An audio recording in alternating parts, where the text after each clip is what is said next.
everyone. Welcome to Law Prep Tutorials official YouTube channel. My name is Gauri Khate. I teach you GK Current Affairs and this is our series on Indian Express Explained. In this series, we bring to you important curated articles curated just for you और आपकी CLAT preparations के लिए जो Indian express के explain sections में आते हैं और आपके एग्जाम के लिए जो ज़रूरी होते हैं उस पर जो लेक्चर्स हम बनाते हैं वो आते हैं इस सीरीज में. And before we go ahead with our series, yes, I have to inform you all, I have to remind you all कि 5th of June we have our CLAT marathon on this YouTube channel जहां आपका 6 महीने का backlog cover होगा 6 घंटों में from 5 PM to 11 PM. तो अगर आपको जीके ओवरवेलमिंग लग रहा है या फोमो फील हो रहा है कि हो सकता है जीके का ये टॉपिक पिछले 6 महीने में मेरे से मिस हो गया हो, या कोई ऐसा टॉपिक है जो आपको लग रहा है कि आपने पढ़ा तो है बट उसमें कॉन्फिडेंस नहीं आ रहा है, या आपको ये लग रहा है कि मुझे नहीं पता मैंने क्या मिस कर दिया, तो this marathon is for you. And if in case you are up to date with your GK, then why not just attend this marathon for your revision, because जितना रिवाइज करेंगे उतने ज़्यादा अच्छे से क्वेश्चंस बनेंगे. So I hope to see you all on 5th of June, 5 PM to 11 PM. Okay, so now let's begin today's lecture.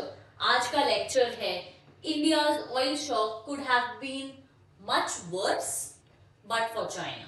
क्या मतलब है, थोड़ी इंग्लिश का इसका मतलब ये है कि हमें जो oil shock at this point of time West Asia crisis की वजह से मिल रहा है ये और भी बुरा हो सकता था, लेकिन चाइना की वजह से ये जो ब्लो है ये कुपन हो गया है. अब ये ब्लो क्यों कुपन हुआ है, चाइना ऐसा क्यों कर रहा है, क्या कर रहा है, ये सब समझेंगे हम इस लेक्चर में. बट बिफोर दैट इस लेक्चर में we will be talking about some concepts of economy जैसे फॉरेक्स एंड फॉरेक्स रिजर्व्स. तो अगर आपको उसकी बहुत ज्यादा क्लियर अंडरस्टैंडिंग नहीं है तो इसी सीरीज के पिछले वीडियो में जहां हम बात करते हैं कि प्राइम मिनिस्टर नरेंद्र मोदी ने क्या क्या रिक्वेस्ट की हैं सिटीजन से, उस वीडियो पे अगर आप जाके देखेंगे तो मैंने उस वीडियो में बहुत अच्छे से उस लेक्चर में समझाया हुआ है कि how do foreign exchange reserves work. तो आई अर्ज यू ऑल कि वो वीडियो पहले वो लेक्चर आप देख के आए, कॉन्सेप्ट क्लियर से समझ लें फॉरेक्स रिजर्व का, because only then can we understand why is China reducing its oil imports. Okay, so let's start. China has cut down on its crude oil imports amid the Strait of Hormuz crisis, blunting the oil shock for India and other Asian refiners. But why did it do this and how long can it hold back? मतलब ये कह रहा है कि China ने क्या किया है, चाइना ने अपने क्रूड ऑयल के इंपोर्ट्स रिड्यूस कर लिए हैं.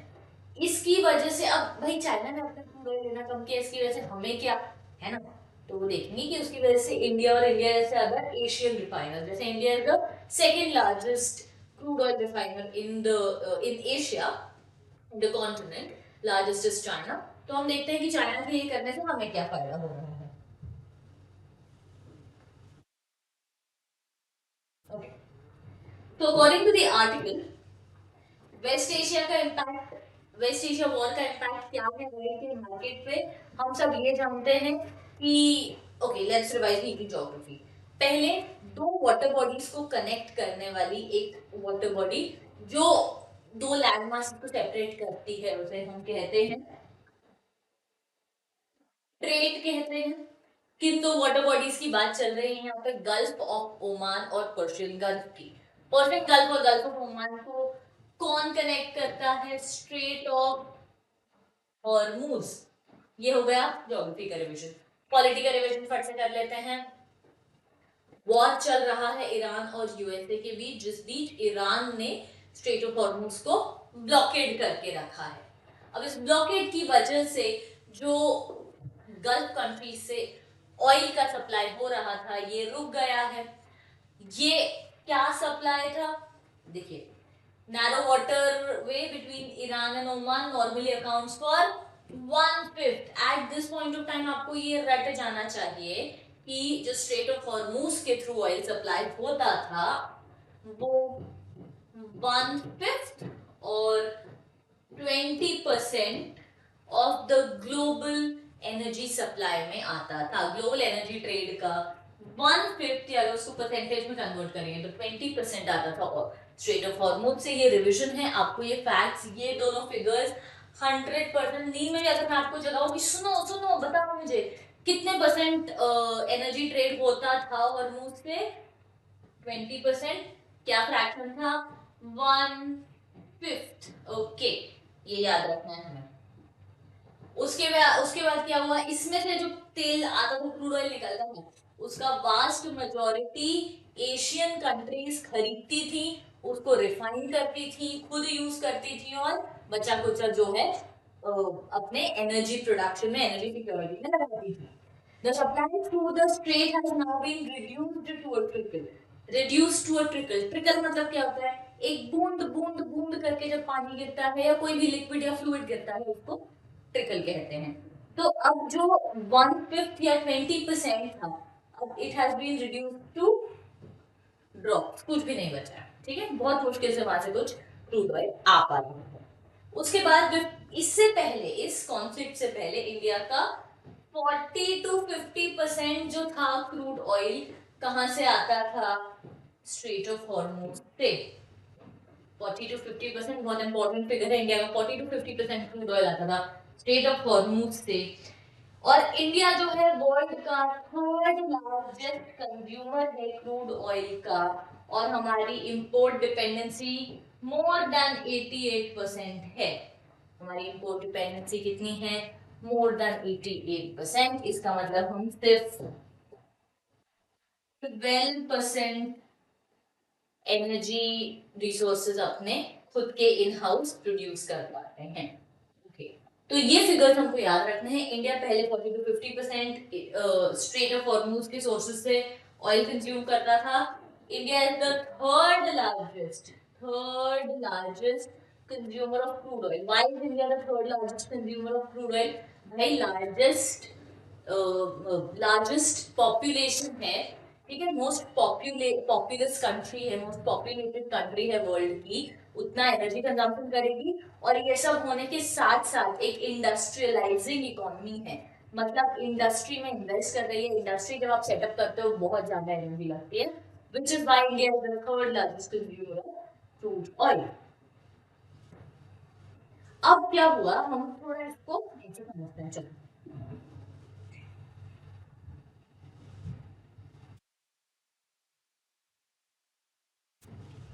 जस्ट सेकंड,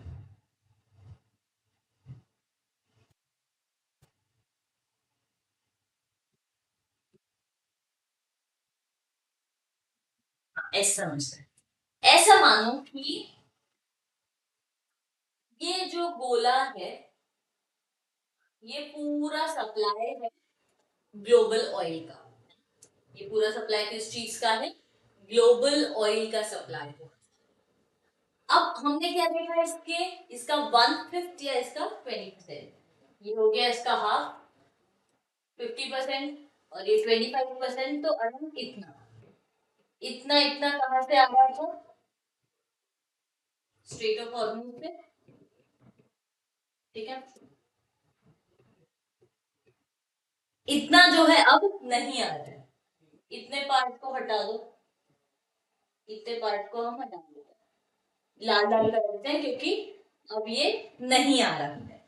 ठीक है, अब हमारे पास जो हम बाकी कंज्यूमर हैं, हमारे पास सिर्फ इतना बचा है, राइट? अब इतने में से जो लार्जेस्ट शेयर था वो था चाइना का। इतना सारा तेल चाइना कंज्यूम कर लेता था, और इतना ही तेल बचता था किसके लिए? नॉन चाइनीज एशियन कंट्रीज के लिए, जिसमें आपका आ जाता था India, Singapore, south Korea, Japan, ये सारी कंट्रीज, थाईलैंड, 5 कंट्रीज आ जाती थी। अब क्या हो रहा है कि बिकॉज ऑफ द क्राइसिस जो तेल है वो महंगा हो गया है।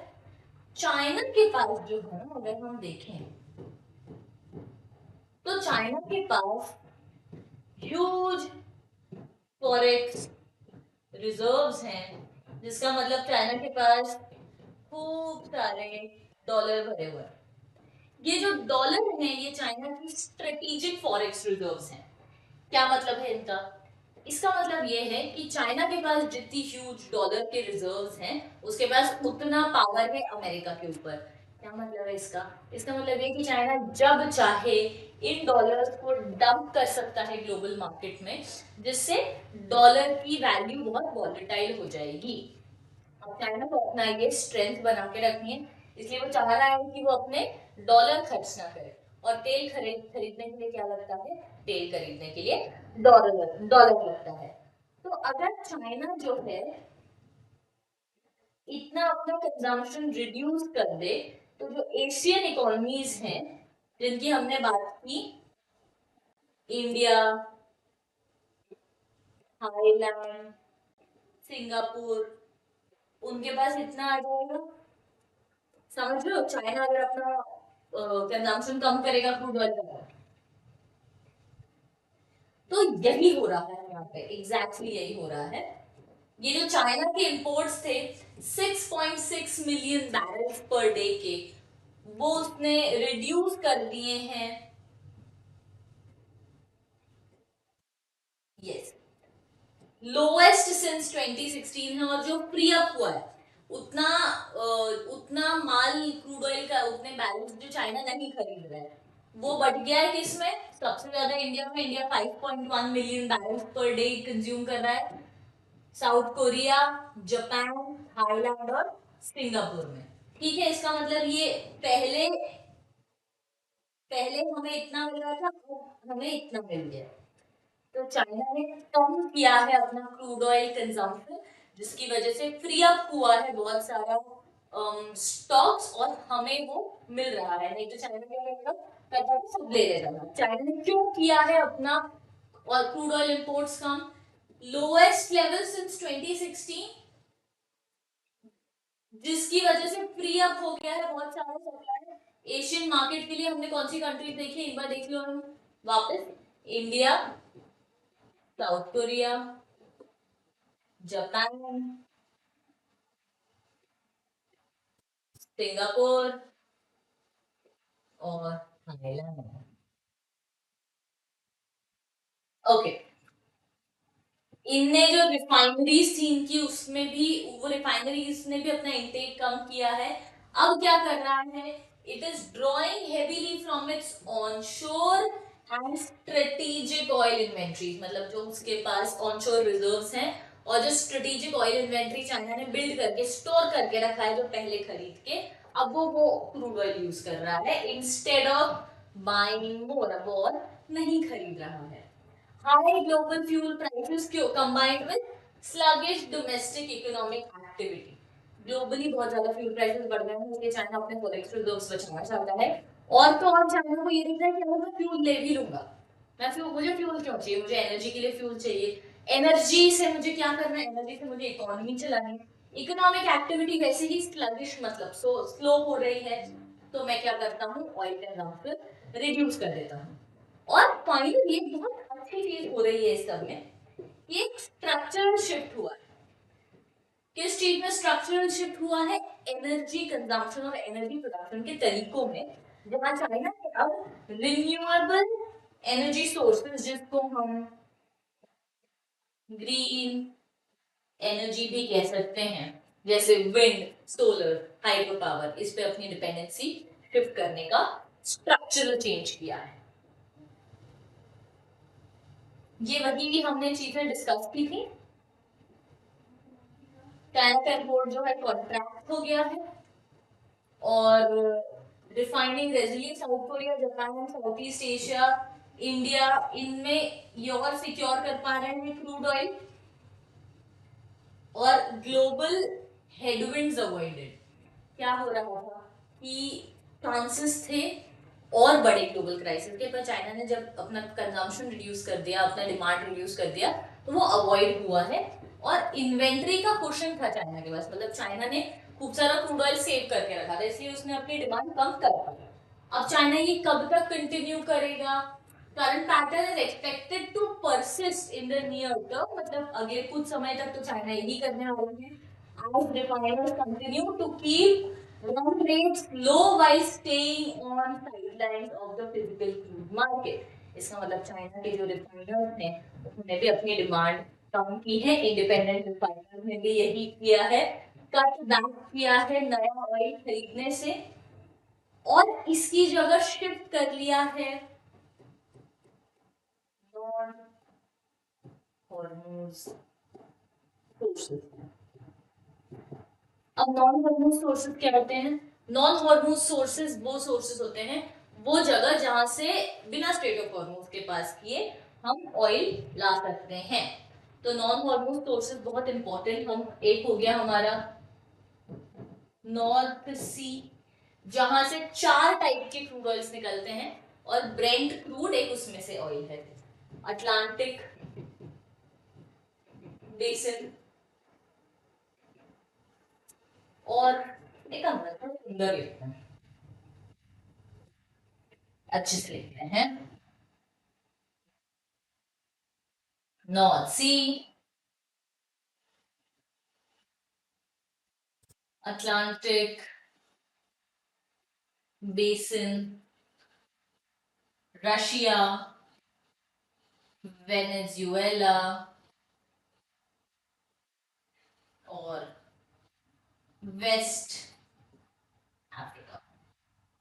ओके, तो ये कुछ सोर्सेज है जो जिनको हम नॉन हॉर्मोन सोर्सेज कहते हैं और यहाँ से अब हमने डिमांड शिफ्ट किया, चाइना ने भी अब डिमांड इन पे शिफ्ट की है।